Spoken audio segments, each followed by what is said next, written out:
Bharathi, so நீங்கள் கண்டு புதுமை பண்ணிக்க எங்கே இங்கே பாருங்க ரோட்டில். இது இந்த வீடியோ பெற்றவங்க பார்த்தா அவங்க மனசு எவ்வளோ கஷ்டப்படும், வேதனைப்படும். இல்லை எனக்கு புரியல. சிங்கப்பெண்ணுக்கே என்னவோ பசங்க தப்பு பண்ணுறாங்க, பசங்க ரேப் பண்ணுறாங்க, பசங்களுக்கு என்ன பண்ணுறாங்க, அவங்களுக்கு பிடிச்சி ஜெயிலில் போடணும், அடித்து மூஞ்சி போட்டு சிங்கப்பெண்ணு பாதுகாப்பு கொடுக்கணும்னு சொல்கிறீங்க.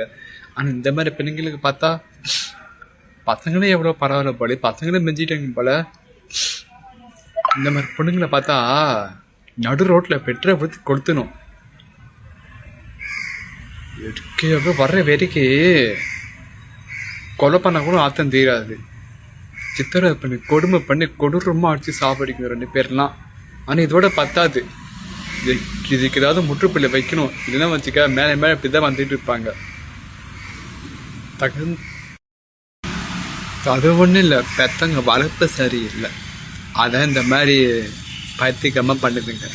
2 பொண்ணுங்க குடிச்சிட்டு ரோட்டில் பார்த்தீங்கன்னா போகிற வரவங்கலாம் அசிங்கமாக பேசிட்டு, அதுக்கப்புறம் சாரி மாதிரி பண்ணிக்கிட்டு ரொம்ப ஓவராக, அதாவது பார்த்தீங்கன்னா பசங்களே மிச்சிட்டாங்கன்னா பார்த்துக்கங்களா, குடிச்சிட்டு அவங்க என்ன பேசணும்னா பண்ணுறதும் தெரியாமல் பேசிட்டு இருக்காங்க.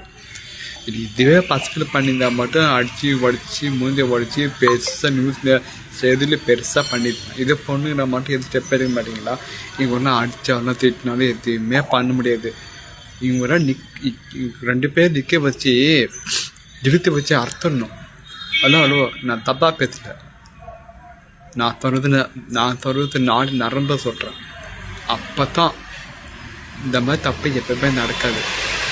ஸோ நான் சொல்ல சரியாக தப்பு கமெண்ட் பண்ணுங்க மக்களே.